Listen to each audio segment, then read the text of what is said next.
Make Me a Fan podcast. Make Me a Fan podcast. Make Me a Fan podcast. Make Me a Fan podcast. Make Me a Fan podcast. Make Me a Fan podcast. Make Me a Fan podcast. Welcome everyone to the Make Me a Fan podcast. I am your host, Sean McGregor. I'm joined once again with my brother TJ. How you doing, TJ? I'm doing pretty good. Yeah, you're not tired? No. No, me either. feel good now.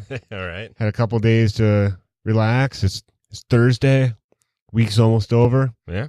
So hopefully you guys are ready for the weekend. Maybe you guys can do a little recreational activities, a little mind-altering substances.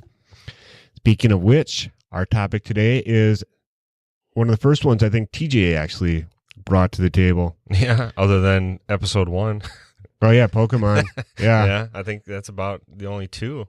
Yeah. So today we're talking about MKultra. If you don't know what that is, we're going to give you a little breakdown and tell you what it's about. And then after we break it down, we're going to talk about it. But first, we're going to break it down and we're going to tell you about it. And it's pretty interesting. And we're going to break it down and tell you about it. And let me break it down for you. I like breaking it down. Break the walls down. So the intent of the project was to study the use of biological and chemical materials in altering human behavior. And this was a quote by the official testimony of CIA Director Stansfield Turner in 1977. So this CIA project was conducted in extreme secrecy, Turner said, because of ethical and legal questions surrounding the program and the negative public response that the CIA anticipated if MKultra should become public. Under MKultra, the CIA gave itself the authority to research how drugs could promote the intoxicating effects of alcohol, render the induction of hypnosis easier, enhance the ability of individuals to withstand privation, torture, and coercion, produce amnesia, shock, and confusion, and much more. Many of these questions were investigated using unwitting test subjects like drug-addicted prisoners, sex workers, cancer patients, and basically people that could not fight back. MKultra wasn't just one project. We talked about that a little bit before the episode. Mm-hmm. Like, this is just one of many. Actually, it was one of 162 different secret projects that were indirectly financed by the CIA, but were contracted out to various universities, research foundations, and similar institutions. In all, at least 80 institutions and 185 researchers participated, but many didn't even know they were dealing with the CIA. So the CIA is kind of like the Illuminati, working in secret, but not that fake news. Yeah. Yeah, many of MKultra's records were destroyed in a 1973 purge, of course, and many had been destroyed throughout the program as a matter of course. But 8,000 pages of records, mostly financial documents that were not mistakenly destroyed in 1973, were found in 1977. So this all basically started in like 1953. Was that like right in the heat of the Cold War? The Cold War was in the 80s, dude. What? No, it wasn't. I thought the Cold War was like the 60s. Was it? I don't know. Well, I know the Cold War was pretty popular in the 80s because they always talked about it on Family Ties.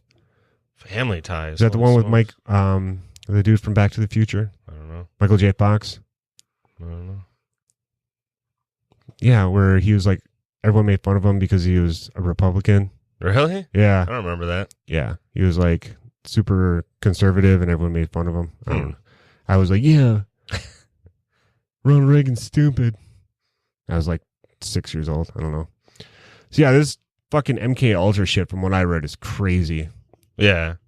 Well, I think the craziest thing that we need to remind listeners, because we've done a lot of like conspiracies and most conspiracies aren't true. This like is real. Like this is published, like Senate and congressional committee, like interviews. I mean, this actually happened. We found documents. People have come out and said that they were, test subjects. There's people that said that they ran this, the tests. So this is all like fact. Yeah. They actually had like trials in front of Congress and shit. Yeah, exactly. But, Yeah, Nixon destroyed most of the evidence. Good old Nixon. Yep, that's what he does. I like in some of the stories that I read, they were talking about taking LSD and slipping it into like coworkers' coffee. Just for like kicks and giggles, right? Just to see what happened. Just to see the effects. Yeah. Yeah. Like one guy had it done to him. Frank Olson. He was dosed with LSD by Sidney Gottlieb and several other U.S. Army Special Operation Division officers at a CIA Army joint retreat. Olson responded badly and fell into lasting depression, slipping between apparent normalcy and severe paranoia and depression. And literally, like a week later, he got dosed on November 19th, 1953. And November 28th, 1953, he fell from his hotel room to his death. Yeah, it was a suicide. Yeah. Of course. Suicide, right? Yeah. Or was it? Yeah, just like all those people that work for Hillary that just happen to kill themselves. Or getting these car crashes. Yep. Like, you know, I know when I plan on killing myself, I'm going to shoot myself in the back of the head twice with a handgun. Right. Yeah, it's pretty funny work prank. I'm going to go slip some LSD. And I mean, you know, I've heard of people slipping the eye drops into coffee because it gives you the shits. Oh, yeah. But yeah. if you use like more than one drop. Yeah, that'll kill you, won't it? Yeah, which I So- sure with LSD. How do you die from that, though? I've always wondered, like, do you just have diarrhea until you dehydrate yourself? I'm sure it's some sort of poisoning. Oh, think. yeah. Because the poisoning is making your body react, which causes a diarrhea. Okay. So, I mean, too much of anything can kill you. Yeah, If you drink too much water, that's you true. get water poisoning. That's so crazy to think that something we need can actually kill you. Like air, too Yeah. much oxygen. Too much, actually, yeah. Yeah. You've never done any LSD or any psychoactive drugs, have you? No, but I've had some friends that have done it for sure. Yeah, I had a buddy named Shane that tried DMT. You know what DMT is? I've heard of it. It's basically like a plant, and they take the Oh. bark. I'm probably butchering this, but they take like the bark of a plant that grows down in like South America or some shit, Mm-hmm. and they basically turn it into like a powder that you smoke, Okay. and it mixes with chemicals that's already found in your stomach. I wish we could have had Derek on. We were supposed to have Derek from the What is Consciousness episode on. He knows everything about fucking LSD and DMT, and he knows how to pronounce all the fucking words. He knows what LSD stands for, Nice. that kind of shit. But yeah, it's basically it's natural because it comes from a plant, and it's also the same stuff that your like bacteria makes in your stomach, I think. Okay. But yeah, my buddy Shane tried it one time, and he said that first time he tried it, like he took like a medium dosage, which was like 30 milligrams, I think. And he lay down on a couch in a dark basement in silence after he smoked. And like literally it hits you right away. Like you take a huge hit of this, like you smoke it like through a bong kind of. And he laid down, and it was like the kaleidoscope thing, but Yeah. it was all muted colors. It was just red and black and white, like Okay. triangle kaleidoscope pattern. And he started hearing a tone, like a humming, and the whole trip only lasts like 15 minutes. And with That's not him, bad. yeah, it only lasted for like 5, and Okay. he heard a little bit of a tone, but he could hear other people whispering Yeah. in the basement. And eventually the colors went away, and he just had a headache that lasted for like a half hour. Yeah. Like an hour later, he said he tried it again, but he upped double the dosage. Okay. And he said that was a fucking terrible idea. Yeah. Like he laid down after smoking it, and the pattern came back, but this time, well, he made the mistake, first of all, of the guy that brought it for him. He played some like soothing kind of like Congo music, like little drums, and That'd probably make me go crazy. It was like very like soothing, kind of like Okay. tribal shit, Yeah. like ambient kind of noise. Well, Shane decided that he was going to put on like psychotic murder dubstep because he wanted to see the devil, right? Yeah. He never did mushrooms or anything like that before. So he literally doubled the dosage from medium to fucking way out there. MKultra style. Yeah, he fucking heavily dosed himself. And he said he laid down, and the fucking colors were super bright this time, like fire red and pitch black and like blinding white, and they're moving like super fast and crazy to the music, and it got so bad he had to yell to turn off the music, and then like the colors kept like going towards the center, and eventually there was a triangle in the middle that started coming towards him, or he was going towards the triangle, and it got bigger, and he went through the triangle. And he described it as, first he was in this place that was basically like the outdoor section of Walmart or like Home Depot where they have the plants and shit. Yeah. But it was super tall, like, you know, like he was like tiny in it. And he went inside, and it was Home Depot. Okay. Or not Home Depot, god damn it. Hobby Lobby. Okay. Shane said that it seemed like he was inside Hobby Lobby, and he was in the Halloween aisle, not like the scary decorations, but like the fall harvest kind of decorations. And the aisles were like 40 feet tall, but he was like a normal sized person with these super tall aisles. And he said a pink elephant came up to him, but it wasn't like an actual elephant. It looked like a retarded 4-year-old drew it with like a marker. It was kind of like a Pac-Man shape. Yeah. But if you had to describe it as something, it looked like an elephant. Yeah. But it wasn't like 3D. It was totally like, you know, 2-dimensional flat blob kind of. And the elephant came up to him, and the elephant said, "You don't have anything inside you." And Shane was like, "What the fuck does that mean?" The elephant kept telling him, he's like, "You don't have anything inside you right now." And Shane started like getting worried, and then the elephant told him, "You're not breathing." And Shane was like, "Am I breathing? I haven't been breathing for the past like fucking 10 minutes. How long is this trip going on?" And then he started like having a panic attack. Yeah. And like from what I heard, he was breathing super fucking heavy, like trying to remember how to breathe. Yeah. And then he said he felt like he had to piss super bad. Yeah. So he just kept squeezing his dick, and he kept feeling like I'm squeezing my dick right now telling the story. But he said he kept feeling like he pissed himself, but he didn't. And then he would squeeze his dick, and then he tried to remember to breathe again. And he said like it fucking lasted, it seemed like hours. And then finally like it all started to calm down.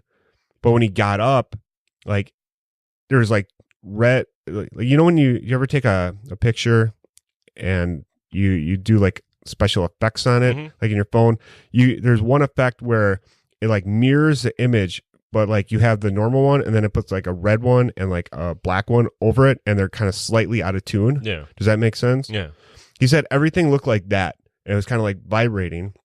And he went to go talk to his wife and the guy that brought the shit over, and Shane said that their faces were literally like in the CW show Flash, where he vibrates his face so no one could see it. Like everyone's faces were fucking vibrating. That's awesome. And he said he had to piss so bad, but he went to the bathroom and he couldn't turn the light on because it was so dark. He just used a nightlight.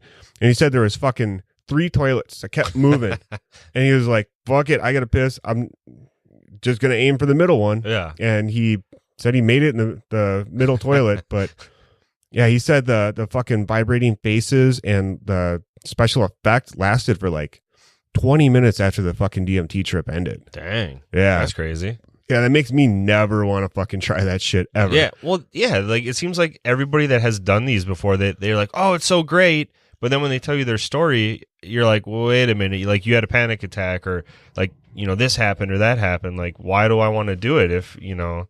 Like I had a buddy in high school, his name was Jimmy, and so it was him and his girlfriend and her friend and her boyfriend, so just 4 people, and they did shrooms. And like he was telling me about it, like, "Oh yeah, you know, we took the shrooms, you know, we were supposed to do a small dose, so they did. And then like after a half hour, nothing was happening. So then they doubled the dose and took more. And then all of a sudden they said it hit them like crazy. You know, the walls had like the kaleidoscope wallpaper, multicolored, you know. And then from there it went to like seeing actual like objects or like people. Like they said the one dude, the girl's boyfriend, saw a leprechaun running around the apartment. My buddy Jimmy said that he saw like a zombie coming out of one of the back bedrooms. Oh, nice. Yeah, and it's like, oh, that's kind of cool. Like that'd be neat to see. But then he goes on to say that, you know, they're all just sitting around in the living room watching or listening to music again. And they said every time the song changed, they were at like a different environment depending on the song. Like there was a slow, sad, depressing song, and they said everything got super dark, and they all started to get like really scared, and so they changed the song, and then a dubstep, or techno came on, and everything got all bright and cheery again, and the wallpapers came back out. But then he said that the two bad things about it is that, one, they all started to like freak out and feel like they were choking. Like his girlfriend's friend said that she thought she had hair in her mouth, and then all of a sudden her boyfriend started choking, and then they all were freaking out that they were dying, like choking on hair or something. I was like, okay, that definitely makes me not want to do it. And then he said the other bad thing about it is that it lasted for 10 hours. And that he said that him and his girlfriend ended up lying in their bed just like crying because they wanted the trip to be over. Yeah, that sounds terrible. Yeah, no, it's like I definitely like, okay, maybe if it could stop at like the DMT where it's only like 15 or 20 minutes and take out like the panic attacks and like, obviously the depressing, like, oh my God, I'm dying feeling or, panicky. Like, okay, I'll do it then, but I don't know. Yeah, Shane said that when he was having his panic attack, he just kept remembering in his head, he's like, it's only lasts for 15 minutes. It's got to be done soon. Right? And he said, honestly, it felt like hours. Yeah. And yeah, your buddy that did the shrooms, it sounds like he made like the sausage mistake of drinking. Yeah, like, the rookie mistake. Yeah, like how sausage will just make one drink, not feel anything, and then he'll make like a triple drink and slam both of them in 10 minutes, and it hasn't even soaked into his bloodstream yet, and next thing you know, you're fucking naked getting chased through Bayview, fucking tackled into leaves and brought back into a bar. Right? Come on, man. Well, and with shrooms too, like you're eating it, so it has to digest, and everybody's digestive system's different. So like minimum, it's going to take 30 minutes, and they only waited 30 minutes. So it probably hadn't even kicked in yet, and then they took more. So yeah, the fact that it lasts so long, just like drinking, like, yeah, you might only be drunk for 4 hours, but it's still going to be in your system. You're still not going to be right. You're like, you wake up and you're like, I might still be a little drunk. Like I feel fucking kind of sick, dehydrated, thirsty, and I heard shrooms gives people the shits too. The other thing that I've read that makes me never want to do it is it supposedly puts holes in your brain. Like if you do it a bunch, and I'm like, oh, well, I don't want to lose parts of my brain.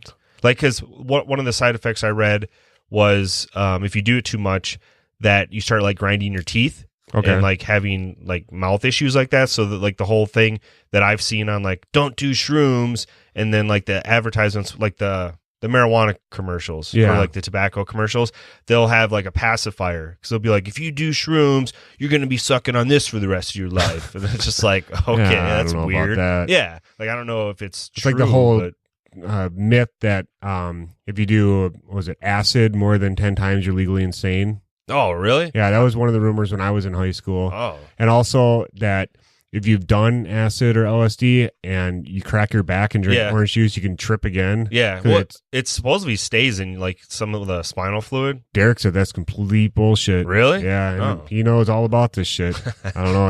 I think he went to college for it or something. Nice. I don't know how he knows so much about it, but yeah, I don't even remember what LSD stands for. Yeah, I have no idea.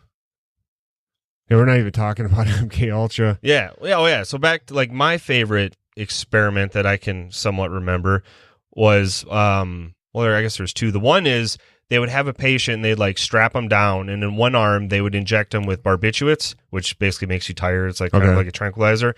And then in the other arm they'd have an IV and they'd inject amphetamines into them. Oh. So they do the barbiturates first and wait till they're like just about to fall asleep, and then boom, they'll like rush them with the amphetamines, and they'll like snap wide awake. And I guess they started like randomly babbling and doing this, weird shit.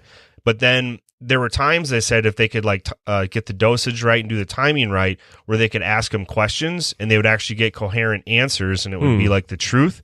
So that was one of that. And what's the shit? I just had it. The truth serum. Yeah, that's what I was thinking. I was trying to think of the name. I was going to say that they have something that they actually call a truth serum. I don't know what it is. I thought it starts with like a P. But anyways, that's the MKultra was one of the experiments that led to that, is what I heard. And then the other one was where like they did a lot with hypnosis and like sleep deprivation, and then like the loud music for like torturing, but the whole goal of it was to break down like a person's like their, I don't want to say consciousness, but like their whole psychological nature and like how they identify, like who they are, break that down totally break them down as a human and have like a clean blank slate, and then they would like try to program their brains to however they want it, and they tried to see if they could create like the Manchurian Candidate or like a super soldier or a spy for another country.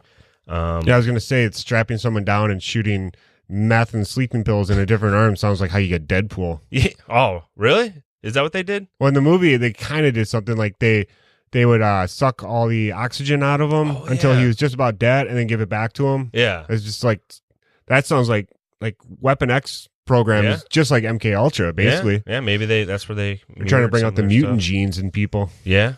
I mean, maybe that'd be a cool way. They're mutant genes. Would you sign up for that? Well, they're like, we're going to torture you for months and months, but you'll probably get a superpower. See, that's the thing. They would have to do like a test on me to confirm that I have the metagene first. Because, I mean, if they don't know, they're like, well, you're either going to go insane and die, or you could get a superpower. And be like, I want to make sure I have the superpower first. Well, it's kind of like Mars. You got those people signing up to go to Mars, but it's basically a suicide mission. Yeah, the one-way ticket to Mars. Yeah, like, are you willing to take that chance? I mean, I guess if you think being famous or in a history book and then being forgotten within 100 years is something you want to I mean, look at the news cycle. It forgets everything. Yeah. I already forgot who the fucking sexual assault people were. Oh, there's so many of them. Yeah, now. yeah, because like someone else will come forward and out someone else, and you forget all about the fucking dude from Kevin Spacey. Oh yeah. Kind of makes that what's that American movie he did where he was obsessed with a teenage girl next door? American Beauty. Yeah. That kind of like really makes that movie creepy now. Yeah, because that was him. Yeah, instead of it being a teenage girl, it should have been a teenage boy. Yeah, and he's just thinking about this teenage boy laying in a bunch of rose petals. Isn't it weird that we can do a movie about a guy fantasizing about a teenage girl living next door, and it's fine that he's thinking about her naked in all of these rose petals? Mm-hmm. Imagine that it was like a teenage boy. Yeah, that movie wouldn't have been made. Yeah, probably not. Or it'd be on like the dark web. Yeah, there you go. I don't know. I think that might be more acceptable today in today's standards with, like homosexuality is a lot more, accepted now than it was when that movie came out, like early 2000s. At least, yeah. I was young. Yeah, I remember seeing it at the budget. I liked it. I thought it was a good movie. Yeah, I think I watched it on DVD. Because I didn't like watch it when it first came out. Or not DVD. Yeah, was DVD around in when I was in high school? Yeah, that was DVD. Yeah, because that's when Netflix first came out. Because I remember getting Netflix when I was still in high school. Or no, it was maybe at the end of high school is when I got Netflix. Yeah, because I used to watch DVDs all the time. Like when 18, 19, 20, yeah. And you would have been like 14, 15. So yeah, it would have been about, because 2001 was when I started high school. Or think about him in Seven with Brad Pitt. Yeah, that was a good movie. I still really like that. What's in the box? His pictures of little boys. Yeah, we found this in your closet. Yeah. But I can't really think of any other, other than the LSD experiments, where they're just, the one where, what was it? They went to brothels and like they paid prostitutes to give their clients like LSD. And then the CIA guys would just sit like on the other side of a two-way mirror drinking scotch while watching to see what the LSD did to these clients of the prostitutes. Yeah. Like that'd be awesome to get paid. You're for the CIA, so you're probably getting paid six figures. And you're just sitting there drinking alcohol, giving drugs to people, and taking notes. Yeah. Did you hear about the sensory deprivation shit they did in 1957? Mm-mm. So it actually happened in Indiana, in Hawkins, Indiana. Nice. Yeah, the CIA began issuing sizable grants to Dr. Ewan Cameron to support his depatterning research. Cameron also was studying sensory deprivation this year. He opened an institution in Hawkins, Indiana, under the administration of Dr. Martin Brenner. One of the participants was Terry Ives, a young girl in college who was pregnant at the time of the experiments. Terry's extensive abuse of psychedelic drugs, especially LSD, led her daughter, Jane, to be born with mental disabilities. After the birth, Jane was taken from her mother, and the birth was covered up with no official evidence of her existence. Jane was renamed 011 Wait a minute. and used as a test subject in Dr. Brennan's continued experiments in his laboratory. They trained her abilities, making her destroy objects and eventually trying to make her kill a cat with her mind. Finally, they placed her in a sensory deprivation tank, which allowed her to telepathically spy on a communist. Unexpectedly, she somehow encountered a monster, or so they claim. Curious about the nature of the monster, Dr. Brennan made her connect with it a second time, which, according to CIA documents, resulted in a gate opening from its dimension the upside down, allowing the monster to enter their own dimension. In the ensuing chaos, 11 escaped from the laboratory. Those involved in the experiments had to make efforts to capture 11 and at the same time cover up the monster's existence. That's pretty intense. Yeah, it's fucking strange, man. These things. Yeah, it's strange things. Yeah. Yeah, that was one of my favorite MKUltra stories. I'm sure, what was it? They said they only found like some financial records and like little tidbits here and there. Like I can't even imagine the actual experiments that they did that are completely destroyed that we don't even know about. Yep. Yeah, and it was like every time they tried closing MKUltra down, it just changed names basically, like MK Research. Yeah, I just read something too today that like the what do you want to call it, the offspring of this research is called like the Monarch Project or something. I've heard of Operation Monarch or whatever. Yeah, maybe that's what it is. Yeah, that's supposedly like the child to MKUltra. Like that's what they're currently doing now is the Monarch Project. But let's see what else about there was another. Oh, they would give like to go on the deprivation. They would do like electroshock therapy. Like so, somebody would go to this college for say they have anxiety disorders. They'd sign a release. They'd go in there. They'd be given all these drugs. They'd be subjected to electroshock therapy, deprivation, and then they'd leave and they wouldn't be able to talk. Or they would have like some sort of like they would forget who their parents are, or they would leave believing that the scientists were their parents. Like they totally mess with people's lives, and all they wanted was like, oh, I got a little depression. Like, sure, I'll try your drug. Or so. I mean, I don't know. That's pretty scary to think about that. Yeah, they did that shit with like go to mental institutions and just take crazy people. And I mean, it's all, if you look at it, I mean, they're trying to find ways to beat the communists. And yeah, this was the start of the Cold War, at least. Yeah. And yeah, Cold War must have ended in the 80s, I think. Probably, yeah. Because I remember going to grade school in the 80s, having to do the fallout drills. Oh, under the desks? Yeah. I don't think I did that. Yeah, it's probably because by the time you got old enough, the Cold War was done. Yeah, because it was in the 90s when I went to school. So. Yeah, if you're too young to remember that, it was like a fire drill, except all the kids had to get under their desks and like put their sit on their butt with their knees up, put your head down on your knees, wrap your arms around your knees, and hope that the desk will cover you because there's a atomic bomb being dropped. Yeah, a desk is going to shield you from nuclear warfare. Yeah, ain't shit gonna fucking shield you. So yeah, the Cold War was from 47 to 91. Oh wow, I didn't realize it was that long. That's extensive. Yeah, so that makes sense. I think I started school around. Well, if I was born in 86, you start school when you're like 5 or 6, right? So, I think so. It depends. So it would have been about 91. Yeah, so that's probably why I never had to go under my desk. We did tornado and fire. Or maybe you did and you just don't remember because you've had mind control done to you. Yeah, MK or Monarch Project. Yeah, they erased it from your memory. Yeah. There's also Project Midnight Climax. It was a safe house that was used to slip drugs to civilians. So somebody walking down this, or no, yeah, what do they just go into a bar and drop it in their drink or something, right? Yeah, they would just do it on anyone and then just watch what happens. See what happens. Jeez, that's kind of scary. That makes me afraid to go to bars. And wait, where was this? New York, San Francisco? Yeah. Wow. Good thing we don't live near any of those. Although we were just in Chicago recently. Yeah, I don't know. They gave us that Kool-Aid or that lemonade shit. That was nasty. Yeah, if anyone from the meetup is listening to this, I don't know. We tried drinking the Kool-Aid, the Jim Jones shit. Yeah. A little too spicy for us. TJ was in a lot of pain the next day. My stomach was fine. I'm used to tons of El Yucateco, but the mixture with the sugar and the cucumber was just not good. Too much. Yeah. So yeah, MKUltra, I mean, it'd be fun just to like have that job, just to like fuck with people. Yeah. Like it is like, I think it would be good to try to figure out ways to get people to like not feel pain or be able to block it out. Because like I know you can only feel 1 point of pain at a time on your body. Like if someone's taking 2 hot metal screwdrivers, right? You heat up 2 screwdrivers and they slowly start touching them, one on one arm, one on the other.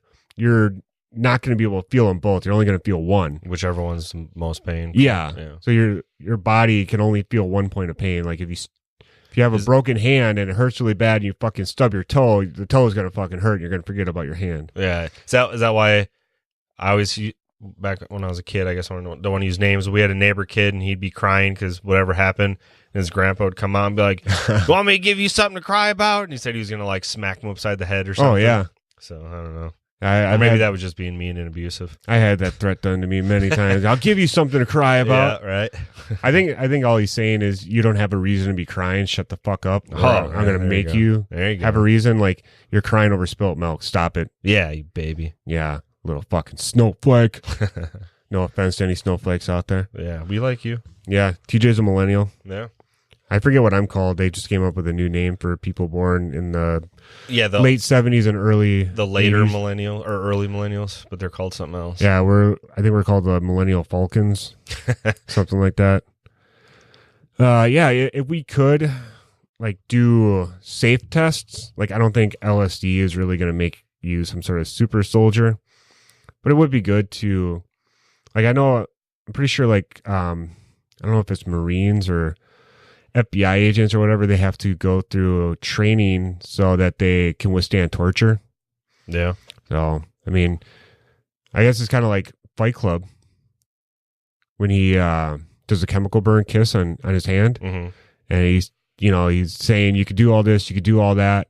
He's like, but none of it's going to work. You have to face it. Mm-hmm. Like I kind of use that when I'm getting tattooed for a long period of time. Like I've sat for like almost 16 hours nonstop, except for smoke breaks, getting tattooed on a very painful area, like towards the armpit and shit. Mm-hmm. And if I'm watching the needle go across my skin, it doesn't hurt. Oh, really? If I'm focusing on it. Oh, yeah, I get nauseous when I do that. It does not hurt. Dang. But if I look away, then it fucking hurts like a bitch. Oh, wow. That's like opposite for me. Well, it's opposite for needles. Yeah. Oh, yeah. I can't look at that either. Yeah, like I got that allergy test done last week, and they had to stick 24 needles in my back, and then 14 on the back side of my upper arm, and then 2 more in my shoulder. Jeez. And the back didn't hurt at all. Yeah. The arm didn't really hurt until I saw what the needle looked like, Mm-hmm. and then they all fucking hurt. So it's got to be some sort of mental thing. Like I'm sure there's plenty of ways, like you can make yourself go into shock. Yeah. So I mean, I always thought dying by fire would be one of the most painful. Yeah. But I guess it's one of the best ways to die. Well, once you get past the initial pain. Yeah, because your body can only take so much pain, and then it goes into shock, and then like you don't actually die from burning, you die from suffocation. Yeah. And apparently it all happens so fast and it's so chaotic that your brain doesn't really even know what's going on, and before you know it, you're dead. Yeah. Unlike drowning, like you're fully aware, you're fully conscious, you're swallowing water, you're trying to fight. Yeah. And eventually it takes a while. Yeah. Eventually you just can't do it anymore. Yeah. Not to say I'd be okay with being burned to death. I'd rather Right. just fucking either give me a bunch of pills and let me sleep, or shoot me in the head. Yeah. You know, fucking start doing crucifixions again. Yeah, I don't know. I don't think LSD is gonna make super soldiers. Well, I remember in school one of our professors said that like over in Europe they're starting to use like small doses of LSD to treat like depression and anxiety, and supposedly it's like the success rates are way better than any like pharmaceutical out there right now. So I do think natural things are better for you. Like Mhm. like the DMT. Like if I were to do like a psychoactive drug, it would probably be a shroom or a DMT. I'd probably lean towards DMT because from what I heard, it only lasts 10 Shorter. to 15 minutes. Yeah, definitely. I don't want to commit to fucking 10 hours of Right. like that fucking story that Shane told me about. Like if I had to live that fucking 10 hours, I'd probably Yeah. end up killing myself. Right.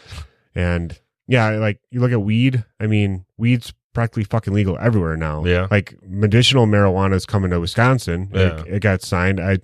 Actually, they just passed a law where they can start using hemp again. I just actually saw this today. I went to Fresh Time, and they have CBD oil there. I thought of you and Brock there because they had. They had like little I get it off droppers and stuff. Amazon. Yeah, I mean, CBD oil is different than hemp oil. yeah. So, but yeah, I mean, it's really good that we can start using hemp. I mean, I sound like a fucking hippie. I don't actually Damn hippie. use any hemp besides my dogs or my old dog that I had. But yeah, it's stupid that they outlawed it when we could save a shitload of trees and make a lot better products with hemp. Yeah, global warming. Damn it. I don't know what global warming has to do with it. Save the trees, man. But I remember hearing that if it wasn't for all the paper companies cutting down all these trees and replanting all these trees, we wouldn't have as many trees as we have. Well, yeah, because they're supposed to plant what is it? 3 trees to every 1 tree they cut down, Yeah. or something like that. Yeah, I could see that. Yeah. Anyway, yeah, MKultra. It's one of those cool conspiracies that's actually real. Yeah, I wouldn't mind. I don't know if they're hiring.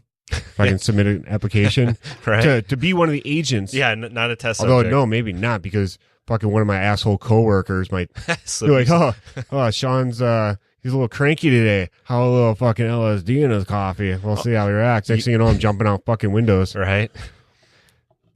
I think it'd be fun. Yeah. Make Yeah. work exciting, I guess. I guess it's fucking boring as shit otherwise. Yeah. I have to start, maybe, you know how you can put Elmer's glue on your hand and it dries clear like skin? Just put it all over your the palm of your hand and your fingers and let it dry, and then put LSD over that and just go around shaking people's hands. Right. Oh shit, you could probably do that with like cyanide or something, couldn't you? Yeah. You could like kill people that way. Anthrax. Oh man, I hope no one like. Wait, what was that movie? Shit, with the I don't like this actor. It's one where they went to North Korea and they were supposed to kill him. Oh, with James Franco. Yeah, yeah. Because isn't that what they did? They had like a kind of like double-sided tape on their hand, and they were supposed to shake his hand because it had some poison on it. But then they put the tape on backwards, and yeah, I don't remember. I remember I ordered that movie because they had it on like YouTube or something. You could buy it for $2, like the day it came out. oh, wow. Because remember, North Korea was supposedly threatening to like bomb us if it got released, and then North Korea hacked Sony and all that shit. Yeah, that's right. And then Yeah. it turns out none of that was true. It was all fucking marketing ploys by the movie. I'm like, God damn it.